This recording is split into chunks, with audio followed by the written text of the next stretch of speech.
to the BizBlend Podcast. I'm your host, Sana. And you know what, listeners?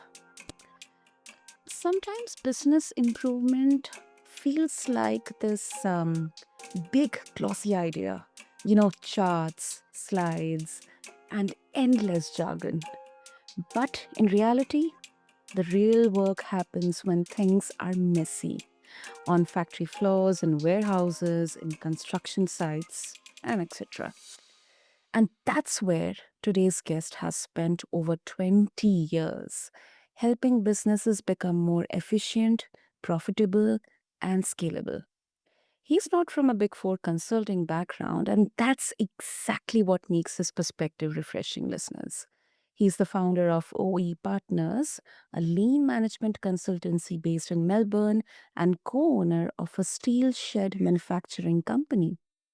So he knows both sides of the table, the strategy and the day to day grind. Well, earlier in his career, he spent 3 years at Toyota in Japan, where he saw firsthand how culture and systems intertwine to drive world class performance. And today on BizBlend, he brings for us down to earth insights on cutting inefficiencies, fixing broken processes, and scaling smarter, not harder. So, listeners, meet my incredible guest, Damien Lacey. So, Damien, welcome to the show, and I'm really, really honored to have you here with us. Thank you very much, Sana. That was a nice intro. So, looking forward to our chat today. Absolutely, absolutely, Damien. And this is so refreshing that, in spite of not having that,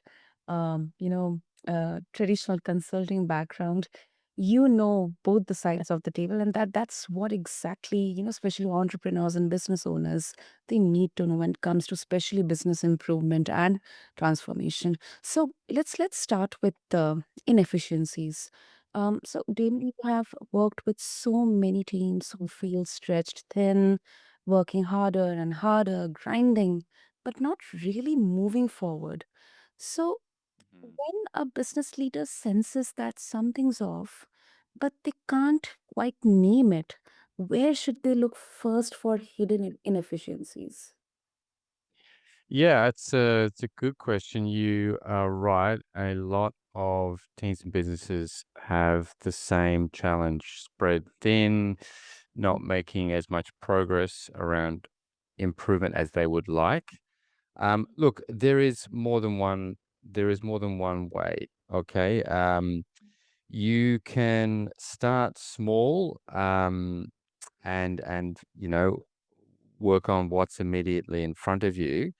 You know, it's a very simple way is start engaging your team members with, what's frustrating them right now.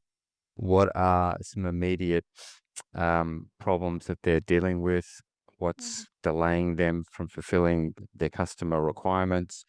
Um, and purposely choose smaller, more manageable problems to change. Yeah, I mean, that's a good way to get momentum. And if there's reluctance from the team, it can help with that too, because you're addressing something directly that they're talking about. Um, if a company, wants to make faster progress, is impatient for success, they may look a bit more broadly and sort of look at the end-to-end chain of operations for their business and really try and zoom in on where specifically, um, you know, are the bottlenecks, are the constraints, um, because improvement is centered around those constraints, they will give you the biggest benefit. They will give you the biggest benefit, and that can generate enthusiasm and momentum when there's significant wins achieved. So, there's more than one way.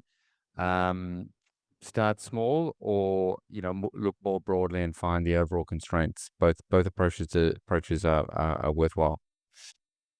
Yeah, yeah, that absolutely makes sense. And I mean, basically, so you're saying that.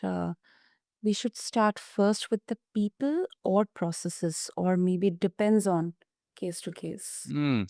You know what? It really does depend. There's no one right approach to the exclusion of others. Mm. Your journey will depend on, how big is your company? What sort of industry is it working in? If you're working in a pharmaceutical company versus working in a medium-sized, heavy engineering metal fabrication company, your approach is it's gonna be different, right?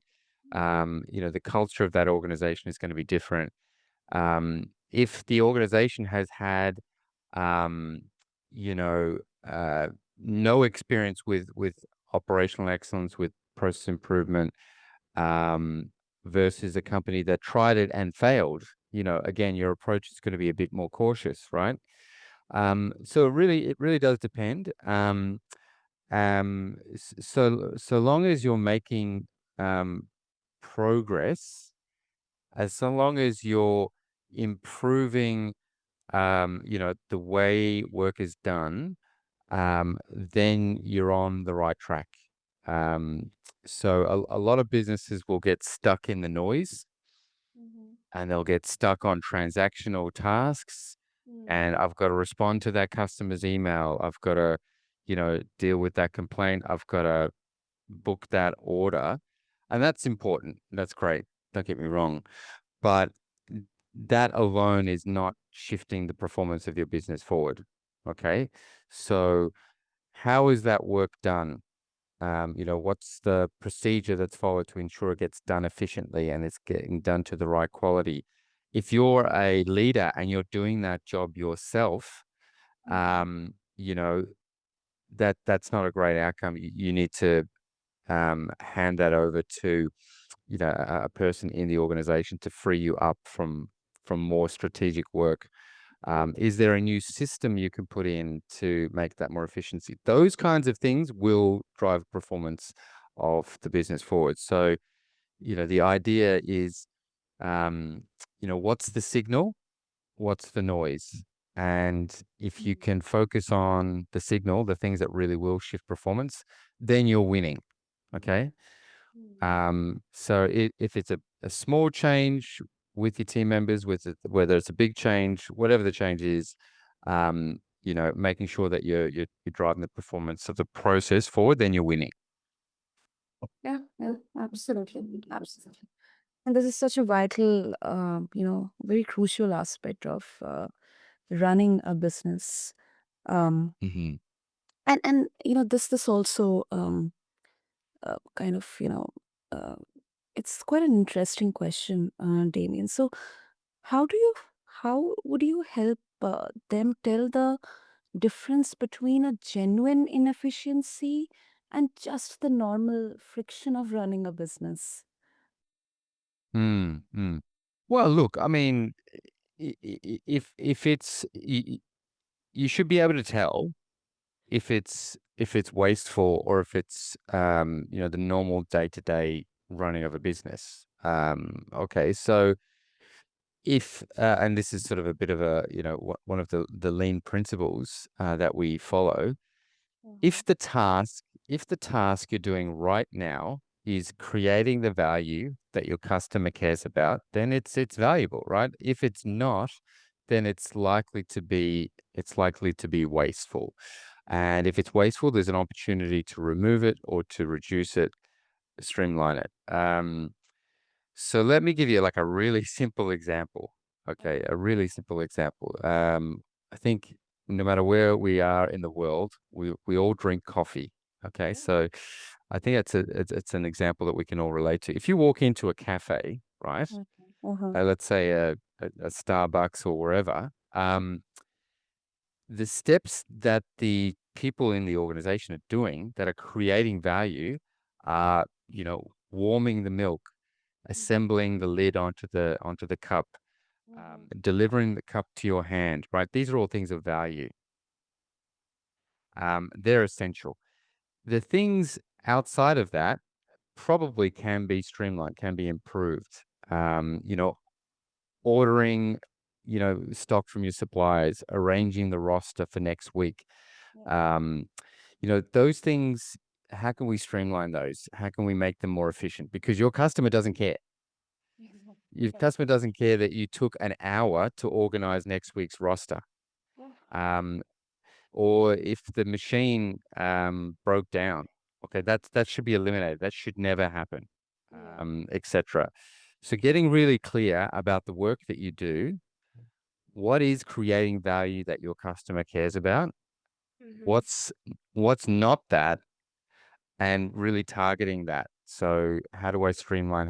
How do I reduce um, those things to leave you more time to spend delivering value for your customer? That can be useful. Yeah. Yeah. Yeah. I agree. I agree. And also, I think listeners will also find this very interesting. So, from your time at Toyota, you saw how culture and systems they are deeply connected. Um, for smaller businesses, though, which should they focus on first? Is it building the right culture or fixing the system? Oh, that's an interesting question.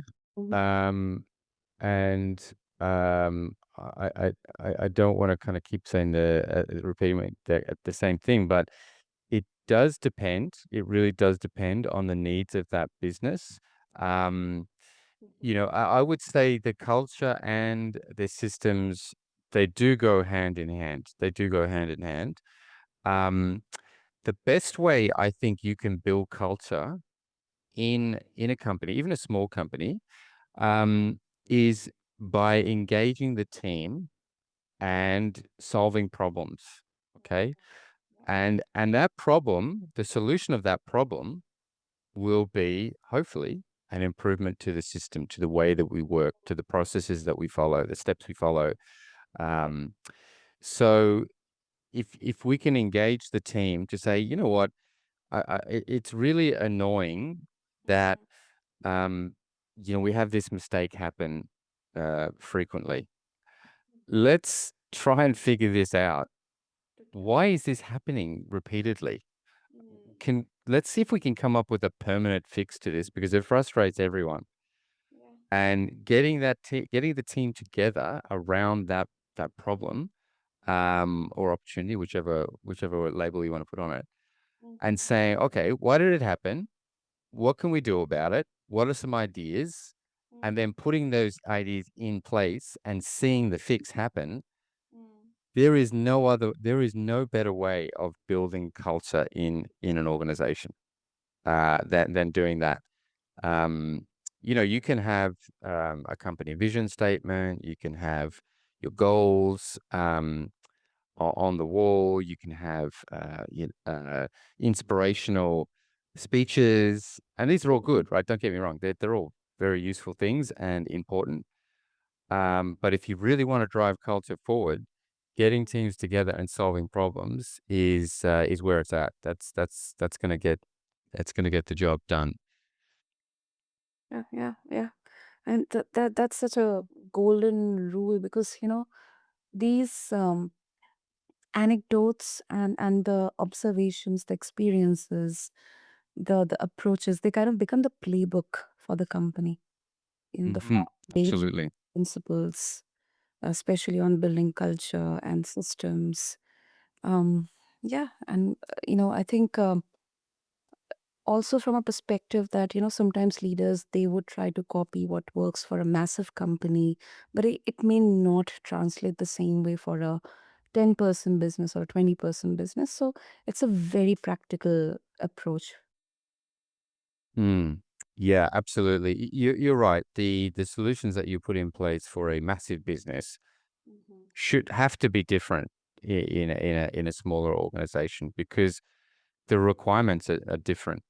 Um, if you're doing a job, you know, 10,000 times, like if you're doing a process 10,000 times, well, you want to be very careful about that process. You want to make sure it's very, very clear Yeah. and very, very efficient. If you're only doing that task 5 times, you're not going to invest the same amount of time um, designing that process writing out that procedure or the like. It's horses for courses. So yeah, definitely, big business versus small businesses. There are differences of approach that need to be followed. Yeah. And a bit of a, contradictory, or maybe nuanced. Now, Damien, some argue that businesses are obsessed with constant improvement, and that tinkering too much, it kind of, burns people out. Like too much change, too much overcomplicating processes and things. So, what would you say to leaders who think sometimes the best improvement is to stop improving and do nothing? Well, I would caution that approach. Uh, Mhm. to say it quite, yeah, I'd say to say that quite clearly. I would caution that approach. Um, like anything, you've got to do it well, and if your changes are haphazard and if they're poorly planned and people don't know if why they're doing things, or they don't seem to be getting better, then yeah, absolutely, don't do that kind of change. That's poorly executed. Um, but in general, um, if the change is for a clear reason and people know, look, this is the problem, we're trying to solve it for this reason, and this is how the change will affect me, in future tense, um, and they're part of the the change, then that's a good thing, and you can do that continually. You can do that repeatedly. I think it all comes down to how well the change is executed. People sort of say that people resist change. You hear that statement. Yeah. People resist change, and I kind of have a little bit of an issue with that statement. Um, People change all the time. Our kids get older. Our position in work changes. Our parents get older. We have to um, move houses potentially. Um, you know, we're dealing with change all the time, right? If the change is clear for a reason and people know how it will affect them, and there's a plan to execute it, that they can understand, then most time, the vast majority of the time, people will support the change.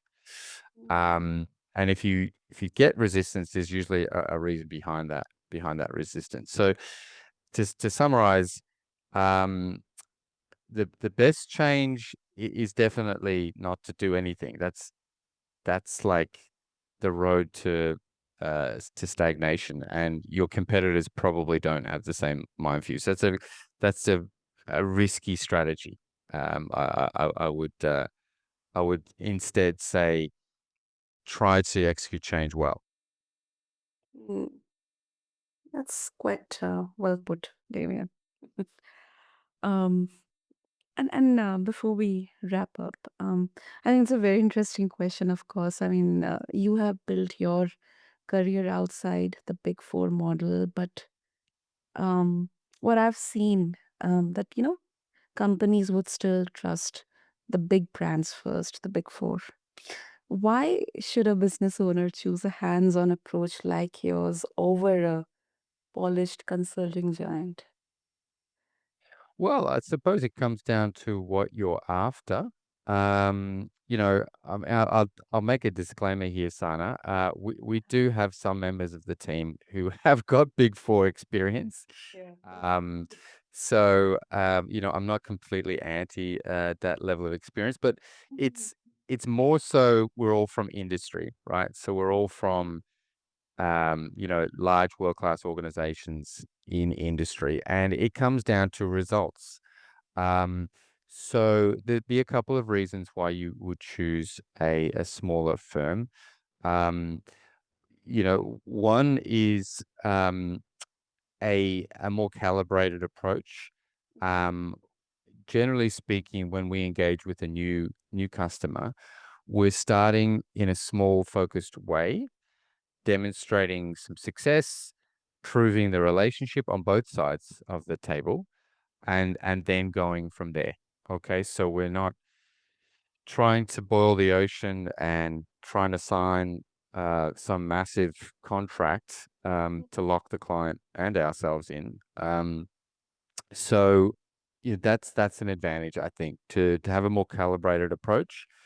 And yeah, we unashamedly are focused on implementation and focused um, on measured results. Okay, so it's not about producing a 50 page PowerPoint slide deck Mhm. that's been graphically designed, you know, pixel by pixel. You know, look, in some instances, in a large organization, um, they want to have decisions vetted by an external party, and they want that decision to be vetted by a Big Four organization, and that's fine. That's fine. I can completely get that in those scenarios. But yeah, if customers want a more calibrated approach, let's be honest, a better value approach, um, and one that's more focused on operational outcomes with their team, then they would choose a firm like ours. Absolutely, absolutely. I think this definitely, and this credibility and practicality. Um, Mm. and I completely agree. So, Damien, if our listeners they would like to connect with you and explore more about the work that OE Partners is doing, what would be the best way? Yeah, I mean, a couple of ways. One would be just reach out to us on our website, oepartners.com.au. So that's O for operational, E for excellence, partners.com.au. Or you can find me on LinkedIn. If you search Damien Lacey OE Partners, I should pop up somewhere near the top.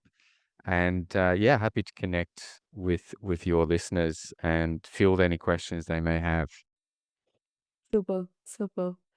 Interesting. So I'll make sure to have all the details in the show notes for our listeners, Damien. And thank you. Thank you so much for bringing this refreshing perspective, grounding this topic, of course, with the real stories from your experience, from your work at Toyota, from your own business journey, Damien. So, yeah, thank you.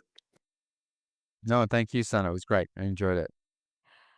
So, to all the listeners out there, I believe this conversation reminds us that improvement isn't about chasing buzzwords or frameworks. It's about paying attention to what's actually happening day to day and being brave enough to change it.